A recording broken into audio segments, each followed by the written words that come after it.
তোমাকে বলে গেলাম রানী, তুমি যদি 7 করলে যদি আমাকে না দিতে পারো, তোমাকে 3 তালাক 5 তালাক তোমার 14 ছিলেন সেনাপতি হয়ে গেছেন এখন মহারাজ। জি, আপনার এই রানী যদি 7 কন্যা দিতে না পারে, আপনার কষ্ট করার দরকার নাই, আমি আপনাকে সাহায্য করব। তার মানে কি তুমি বলতে চাচ্ছ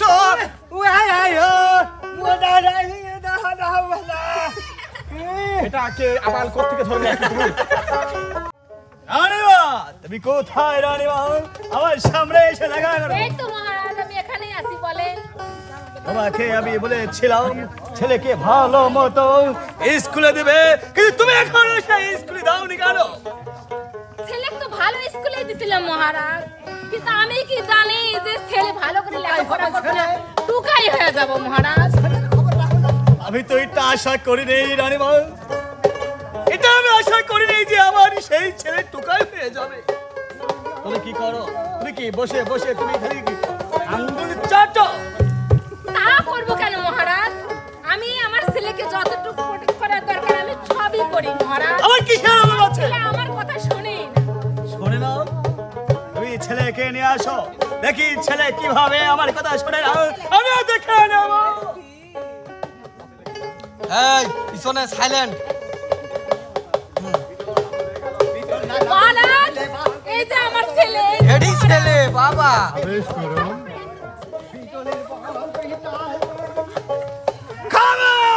এই রে বাবা। তোর এত বড় শিপদা, তুমি তোমার মায়ের কথা শোনো, তুমি ঠিক মতো খাওয়া দাওয়া করো, তুমি ঠিক মতো স্কুলে যাও না, কিসের তোমার অভাব বলো? আব্বাজান, আমি আপনাকে দুটো কথা বলতে চাই। আম্মি জান আমাকে যে আদেশ দিয়েছে আমি স্কুলে ঠিক মতো যাই, আমি লেখাপড়া ঠিক মতো করি, আমি ভালোবাসাও ঠিক মতো করি। ভালোবাসা ঠিক। তাই কেন তোমার সেই পরীক্ষার রেজাল্ট খারাপ হয়ে গেল? তুমি আমাকে বোঝাও। আমার কেন পরীক্ষা খারাপ হয়েছে আপনি হয়তো জানেন না পিতাজি। আমি সব সময় লেখাপড়া বাদ দিয়ে বাগানে এখানে ওখানে আমার প্রেমিকা নিয়ে আমি ঘুরে বেড়েছি। আমি ওই প্রেমিকাকে চাই। আচ্ছা মহারাজ আপনি এই কাজটা করতে পারলেন মহারাজ? কেন করবো না? আমার একমাত্র পুত্রের গায়ে আপনি হাত তুললেন মহারাজ। আমি যদি এই রাজ্যে দিকে মরে যাই তাহলে এই রাজ্য কে চালাবে? এই পুত্রকে আমি বারবার বলেছি, পুত্র তুমি সব কাজ তাড়াতাড়ি বুঝে নাও, তুমি তো বোঝো না তোমার পিতাজির শরীরটা খুব খারাপ যাচ্ছে। আম্মি জান, তাহলে আমার কথা আপনি ভালো করে কান দিয়ে শুনেন। আব্বা জান, আপনি তাহলে আমার কথা কান দিয়ে শুনেন। আমি আর এই রাজ্যে থাকবো না, আমি এই রাজ্য ছেড়ে চলে যাব। আমি চলে যাবো নেসরাপাড়া, ওইখানে যে আমি থাকবো, ওইখানে আমি খাবো, ওইখানে আমি খাওয়া দাওয়া করবো। না বাবা, তুমি যে না, তুমি আমার একমাত্র একটি সন্তান, তুমি যে না, তুমি চলে গেলে এই রাজ্যকে দেখাশোনা করবে, তুমি আমাকে বলো।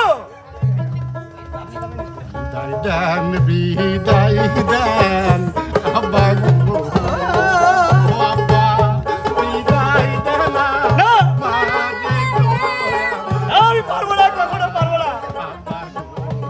পুত্র ওই কথা কইও না, পুত্র গো, ও পুত্র, রাজ্যকে চালাবে গো আমার পুত্র, পুত্র গো। আমি রাজ্য চালাতে পারি আব্বা জান, কিন্তু আমার একটা আদেশ আছে, সেই আদেশ আপনাকে ঠিক মতো মানতে হবে। আমি চাই একটা জরির ঘোড়া, সেই ঘোড়া আমাকে এনে দিন। ওই ঘোড়া দিয়ে আমি সারা শহর, সারা দেশে, সারা রাজমহলে আমি ঘুরে ঘুরে বেড়াবো, এই রাজ্য আমি শাসন করবো। আমি কথা দিলাম আব্বা জান। ঘোড়া দিব, যাব দিব গো, ও পুত্র, চলে যেও, ও না গো, আমার পুত্র, পুত্র গো। রানীমা, তুমি না আমাকে আসতে বলেছিলে? তুমি কে? তোমাকে তো চিনতে পারলাম না। তুমি কে পুরামুখী? রানীমা! এখান থেকে। রাজামশাই, রাজামশাই বলেছিলেন আসতে। এই তোমাকে আসতে বলেছে? রাজামশাই তোমাকে বিয়ে করে রেখেছে। এই, এই, না না না না না, তুমি বহুত উচিত হয়ে যাও, আমি আছি না, বাসের চেয়ে কুঞ্চি বড়, তাই আমাকে বিপদে ফেলো না, আমার একমাত্র রাজামশাই, রানীমশাই, রানী আপনি। জি জি হ্যাঁ? আমি হলাম রাজা, হ্যাঁ। মন্ত্রী, তোমাকেই তো আমি বিয়ে করছিলাম। রাজার মন্ত্রী আমি। আর আমার সামনে জমি জমা ভাগ হচ্ছে আমি জানি না। এই সুন্দরী কোথায় তুমি সামনে চলে আমি আসছো? বিয়ে করেছিলাম। রাজা মশাই এটাই তো আমার না? তাহলে কেন আমাকে বলে যে তুমি আমার স্বামী? সেটা তো আমরা বলতে পারি না। রানী মা, আপনি চিন্তা করবেন না। আপনার ভাজারকে যে কে নিতে চায় আমি তাকে সারা জীবনের জন্য আমার হৃদয় খাঁচায় বন্দি করে নেব। শোনো শোনো, তোমাকে আমি একটা কথা বলি। এই রাজার, শোনো, আজ থেকে 24 বছর আগে এই রাজার কিন্তু পাতলা পায়খানা হয়েছিল। আমার জন্য কিন্তু রাজা বেঁচে গিয়েছিল ভাঙুরা হাসপাতাল। আমি 1.5 মাস একটানা রাজার বিছানার পাশে বসেছিলাম। আমি কি মাংনা বসেছিলাম? No never. নতুন নতুন দামি দামি গামছা কিন্তু রাজা মুসাইয়ের ওই জায়গায় ঠেলি ঠেলি ধরে রয়েছি একমাত্র তার পাতলা পায়খানা সারার জন্য। তুমি হাসো কেন ক্যামেরাম্যান? আচ্ছা। হ্যাঁ, আরো শুনবে ইতিহাস? হ্যাঁ। চারিদিকে তাকিয়ে দেখো, যত জমি জমা আছে সবগুলো চাষাবাদ করে আমার হাত দিয়ে। আর ও কিসের রাজা? হ্যাঁ? কিসের রাজা? সামান্য বেরহাউলিয়ার একটা ছোট্ট একটা দোকানদার, চুল কাটার দোকান এবং ঢোল বাজায়, সে কিসের রাজা হয়? কিসের রাজা? তুমি কি আমাকে দেখে বোঝো না? আমি আশেপাশে 14 গ্রামে এই মাঙ্গি হিরেই বসে থাকে। একটা কথা একটু দূরে বসতে পারিস না? যাই হোক, আশেপাশে 14 গ্রাম ঘুরে আমি কিন্তু একটাও আমার মনের মতো রানী খুঁজে পাইনি। মাঙ্গি পাইতে চাই। যাই হোক রানী, তোমাকে আমি একটা কথা বলে দিচ্ছি। Come here follow me. কিসের? আমি তোমাকে গাইলেও পারবো না, তোমাকে মারবো না। ইংলিশে কয় ভাইয়া বলতেছি রাজাদের যুগে আবার ইংলিশও ছিল, এটা তো জানা ছিল না। শিক্ষিত রাজা। আসলে ব্রিটিশ আমরা- রাজা। আমরা- ব্রিটিশ আমলে। জি, জি। ওটা তুমি বলে দাও। তুমি বলে দাও। ব্রিটিশ দেবে কথা বলে। যাই হোক শোনো, আমি এই রাজ্য থেকে কিছুদিনের জন্য বরখাস্ত দিয়ে কিন্তু আমি চলে যাব সেই আদিম যুগের বনবাসে। এবং বনবাস থেকে ঘুরে এসে জানো তোমাকে আমি দেখি 7 কন্যার মা। তুমি কি করে 7টা কন্যা আমাকে এসে দিবে? আমি কিচ্ছু জানিনি। ও আমার কোনো কিছু শোনার টাইমও নাই। আমি তোমাকে বলে গেলাম রানী, তুমি যদি 7 কন্যা যদি আমাকে না দিতে পারো, তোমাকে 3 তালাক 5 তালাক তোমার 14 আপনি তো ছিলেন সেনাপতি, হয়ে গেছেন এখন মহারাজ। জি। আপনার এই রানী যদি 7 কন্যা দিতে না পারে, আপনার কষ্ট করার দরকার নাই, আমি আপনাকে সাহায্য করব। তার মানে কি তুমি বলতে চাচ্ছ?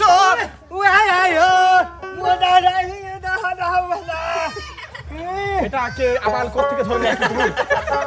এই আবাল কোথা করে আবাল? এটা আপনার এইখানে যে রাজা ছিল তার আগের জন্মের এইটা। ও এই জন্যই তো পাগল হয়েছে।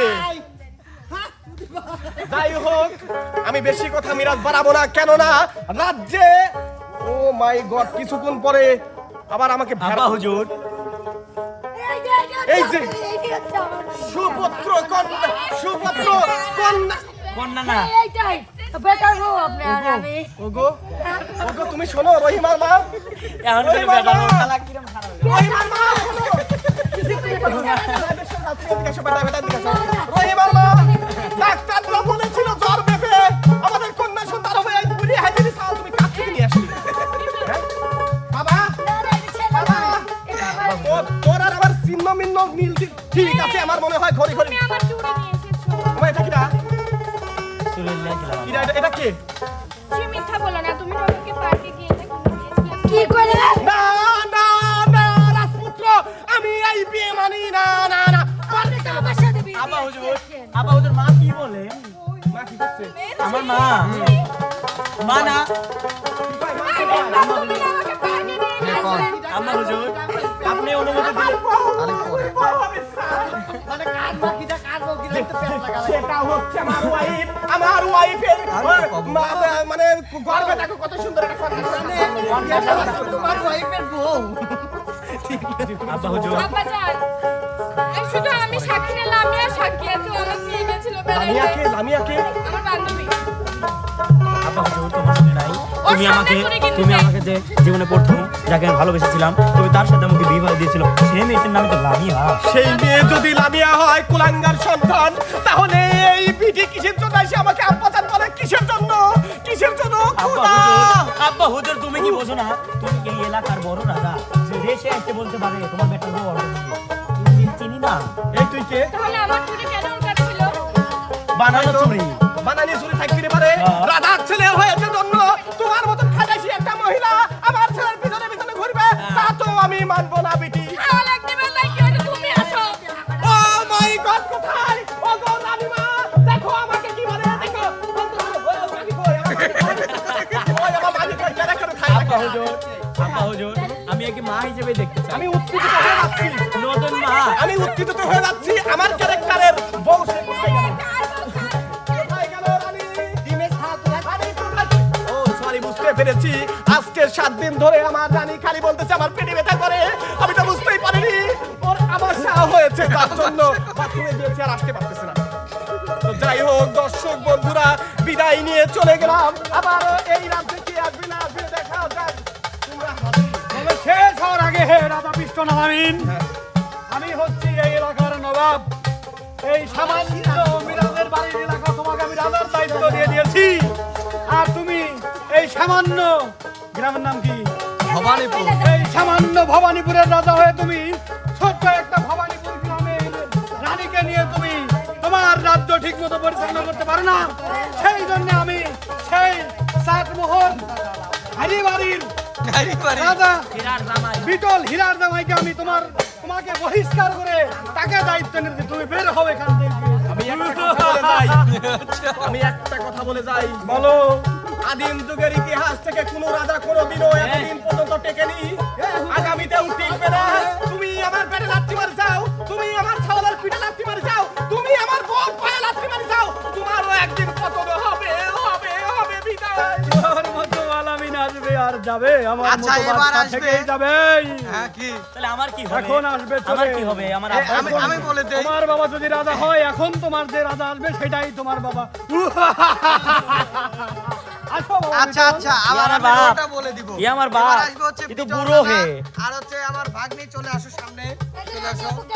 মানে এ কি আমার মা হ্যাঁ, আব্বা আর হুজুর? তো এই না না, এই রাজা, তোমাদের হচ্ছে পার্ট হচ্ছে তোমার স্যান্ডেল হারিয়ে গেছে, জুতা, সেটা নিয়ে তুমি এখন বলো। রাজার স্যান্ডেল নাই। ওরে সর্বনাশী, তোমাকে আমি নিয়ে এসেছি বিয়ে করে, আর তুমি আমার স্যান্ডেলটা তুমি দেখতে পারো না? আমার স্যান্ডেল কোথায় গেছে? তুমি যাও খোঁজ করে নিয়ে আসো। আর সেনাপতি কোথায় গেছে? যাও সেনাপতিকে ডাক দাও, আমার স্যান্ডেলটা তাড়াতাড়ি যেন খুঁজে এখানে নিয়ে আসে। যাও ওকে নিয়ে আসো।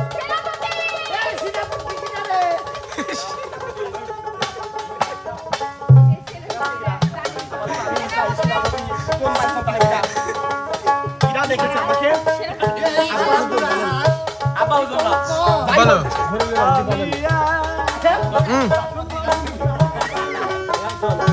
না না, কও। জি আব্বা হুজুর বলেন। আমি তোমার আম্মি জানকে স্যান্ডেল দিয়েছিলাম, সেই স্যান্ডেল সারা মহলে নাই। আমি তাকে খুঁজতে বলেছি, আর তোমার আম্মি জান তোমাকে ডেকে নিয়ে এসেছে। আমি কি তোমাকে বলছি তুমি এখানে আসো? আমার তার সত্যি কম নাই, তোমার তার সত্যি কম নাই।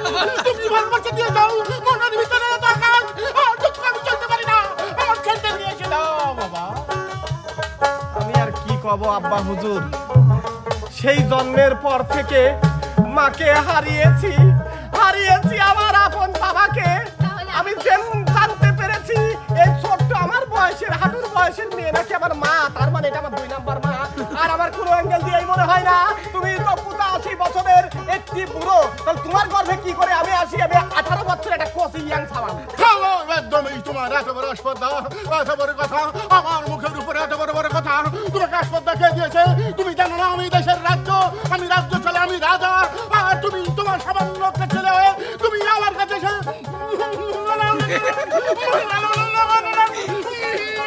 তুমি সারা জীবন খালি করতে করতে গিলা। তোমার যে আমাশা হয়েছে সেটা দর্শক বন্ধুরা জানে। আমিও বলতে চাই, তুমি আমাকে সামান্য ছেলে বললে। আমার মতন জঘন্য ছেলে এই গ্রামে কয়জন আছে? এটা আপনি কিরা? 5 টাকা হারাইছে আমার অভিনয় করে। 5 টি আড়াইশো অভিনয় করি। এনে মহারাজা স্যান্ডেল হারাইছে, আমি খুঁজি তো। আচ্ছা যাই হোক, 500 টাকা হারিয়েছে যেহেতু মহারাজা, আপনি আপাতত 500 আচ্ছা টাকা দিয়ে মহারাজ, দেন। আমি এখন একটা কথা বলি, যদি আপনার স্যান্ডেল হারিয়ে যেতে তাহলে এটা কি? সবাই দেখুন এটা কি? ওটা জুতা, হারিয়ে গেছে তাহলে স্যান্ডেল। স্যান্ডেল কোথা থেকে আসলো? উনি তো জুতা পরে। স্যান্ডেল কোথা থেকে আসলো এখানে? আমার তো হারাজা 500 টাকা দিতে। তুমি হারা যাওয়ার 500 টাকা আমাকে চাচ্ছ, তোমার আসপদ্দা তো কম নাই। তুমি জানো আমি কে? এই রাজ্যের সেনাপতি, এই রাজ্যের রাজা। আর তুমি আমার কাছে 500 টাকা দিতে চেয়েছো। তোমার কি লজ্জা করে না? তোমার কি শরম নাই? তোমার কি মা বোন নাই? তোমার কি আব্বা নাই? তোমার মা নাই? আর তুমি আমার কাছে এসে 5 টাকা চাও? এটা মহারাজ কয় না, মরা হাঁস কয়। মহারাজ।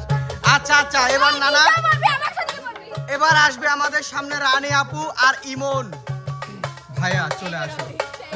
মহারাজা শালা কোন থেকে দেখে? হ্যাঁ আসেন, আসেন সামনে আসেন। তোমাদের হচ্ছে শোনো এই যে বাথরুমের বদনা হারিয়ে গেছে না না না বাথরুমের বদনা হারিয়ে গেছে এই আমার পিতামশাই, তুই কি জানিস না আমার রাজ্যের এক বাইদিনী আছে, সেই বাইদিনীকে আমার ভালো লাগছে। অসম্ভব, আমার ছেলে কখনো একটা বেদের মেয়েকে ভালোবাসতে পারে না। আমার তো একটা মান সম্মান আছে, আমার তো একটা ইজ্জত আছে। আমি সারা দেশের রাজা, আর তুমি সামান্য একটা বেদের মেয়েকে বিয়ে করবে, এটা কি কি সম্ভব হলো? এটা আমি কখনো চাই না। দেখ রাজা আব্বা, তুই যা কইছ তাতে আমার সমস্যা নাই, কিন্তু এই বাইদিনীকে আমি ঘরের বউ বানা আমার রাজ সিংহাসনে বসাই ছাড়বো। অসম্ভব। মহারাজ ওইনি হে, আমি তোমার লালন। সরি কনফিউজ হয়ে গেছে। আচ্ছা নেক্সট, নেক্সট। এই সময় কাম শুরু করো। অ্যাকশন। মহারাজ, বলুন। আপনার ছেলে আমাকে বলুন। ভালোবাসে, কিন্তু আমি তাকে ভালোবাসতে চাইনি মহারাজ। সে যে আমাকে ছাড়া বাঁচবেই না বলে। আসলে পিতামশাই, সেই দিন আপনি যখন রাতে খাওয়া দাওয়া শেষ করে ঘুমাইতে গেছিলেন, আমি তখন বেড়াবের দাঁড়া দেখি বাথরুমের বদনায় এই বাইদিনী শুরু করতে আসছিল। ওই সেই এক দেহাতে আমার প্রেমে পড়ে গেছে। অসম্ভব। ইরে বাবা সে কখনো বদনা চুরি করতে পারে না। সে এসেছিল তোমার ভালোবাসার অধিকার নিয়ে। আমি জানি, সব বুঝতে পেরেছি। তুমি সব ভাওতামি কথাবার্তা বলছো। আমি রাজা, আমি ওসব কথা কিছু বুঝি না, ওসব কথা কিছু জানি না। তুমি ওকে ভালোবাসো, এটাই আমি বুঝতে পারছি। সত্যি কথা। আমার পিতা যা কয় গো, তাতে কোনো দুঃখ নাই। দুঃখ আমার একটাই, শুধু লুটা চুরের বেলে আসলে, কিন্তু আমার মনে থাকা মন নাই রানী। ও রানী, আমার আব্বা হ্যাঁ রানী, যে যা কই তাতে আমার দুঃখ নাই। তুমি রাজ্যের বাইদিনী হো, তাতে আমার সমস্যা নাই, কিন্তু তোমাকে ভালো লাগছে, তোমাকে আমি বিয়ে করবো। কিন্তু রাজপুত্র, আমি তো সিংহা লাগাই, পোকা খসাই। ও তুমি সিঙ্গা লাগাও? আমি কদিন মাথার ব্যথায় খুব খাচ্ছি, যদি সত্যি সিঙ্গা লাগা তাহলে একটা সুমুখ মারো। সিঙ্গা লাগাবি না? আচ্ছা ঠিক আছে, আমরা এখন গান দেবো, যেহেতু সব দুটি পড়াই শেষের দিকে। বই নিকন গাইল রে আগে দুইটা টাকা ভিক্ষি দেন। ওই বাদিনী তোমার কি দিল? আমি তো খাই রস ভাত খসিয়ে, তোমাকে কি দেবো বল? তোমার কি খসাবে বলো রাজপুত্র, আমার হয়ে আপনার তরফ থেকে আপনি 1000 টাকা দান করে দেন দাদিমাকে। ওরে আমার যদি 1000 টাকা থাকতো, তাহলে আমার বাবা কিছু লাগে সিংহাসনে বসাইতাম, আমি চাইছি রাজা হইতাম রে। ঠিক আছে, তাহলে তো ভালো হয়। বাইদিনী, ও আমার রসের বাইদিনী। আচ্ছা আমার রসের বাইদানি আলতা চুরি গয়না দিমুই আমার সঙ্গে যাইবানি। আচ্ছা,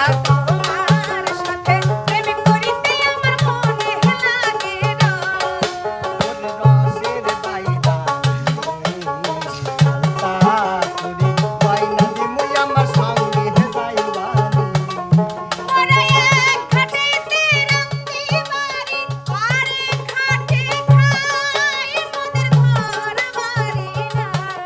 তুমি এক ঘাটে খাও, তাতে আমার কোনো দুঃখ নাই। আসলে একটা কথা আছে না, প্রেম শুধু ভালোবাসা হয়, মন দিয়ে হয়, কোনো রাজপ্রাসাদ দিয়ে হয় না। তোমার বাড়ি ঘর নাই, তাই কি হয়েছে? আমার রাজা আব্বার আছে হচ্ছে বড় বাড়ি, দালানপুরা বোধপুর আছে 2 কোটি টাকার বাড়ি, যার অধিকারী 2 নানি, তাতে দুঃখ নাই। ওরে প্রেমে চায় না বাড়ি গাড়ি, চায় না সিংহাসন, চায় সুন্দর একটা মন।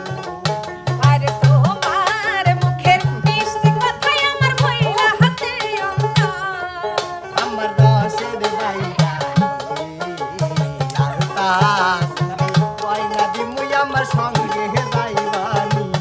খামোশ, পিতামশাই বলুন। আমি বুঝতে পেরেছি, আমি জানতে পেরেছি। আসলে ভালোবাসা তো ভালোবাসাই, যে যখন তাকে ভালোবাসে তার ভালোবাসাটা ওটাই সঠিক। হও তুমি বেদের কন্যা, আর হও তুমি আমার ছেলে। আমি এটা কখনো বুঝতে পারিনি যে ভালোবাসা এত টান, এত মধুর। আমি তোমাদের দুইজনকে আমি মেনে নিলাম বাবা। তোমরা সুখী হও, আমি এইটাই কামনা করি। ঠিক আছে। জানি আচ্ছা বিপ্লব সাহেব তুমি একটু সামনে এসে বিদায়টা নিয়ে নাও তো বাবা। আচ্ছা আসলে দর্শক বন্ধুরা এই রাজা সেই রাজা নয়, এই এ হচ্ছে আসল রাজা রানী হচ্ছে কিরণমালা রাজা। হ্যাঁ আসো সামনে আসো। আর আজকে আমরাই আসল রাজা। আজকে আমাদের কন্টেন্টটা ছিল একদম বিনোদন দেওয়ার জন্য। অনেক ভাষা খারাপ হয়েছে কিংবা অনেক কথাবার্তা যদি বেশি আপনারা মুখ কষ্ট খারাপ পান, করছো। এটা বেশি মাইন্ড করেন না, কারণ আমরা সবই করি আপনাদের বিনোদন দেওয়ার জন্য। আর আমাদের আজকে যদি ভুল হয়ে থাকে তার জন্য আগে সরি, মাফ করে দিয়েন। সে পর্যন্ত সবাই ভালো থাকেন, সুস্থ থাকেন, সবার সুস্বাস্থ্য মঙ্গল কামনা করে বিদায়।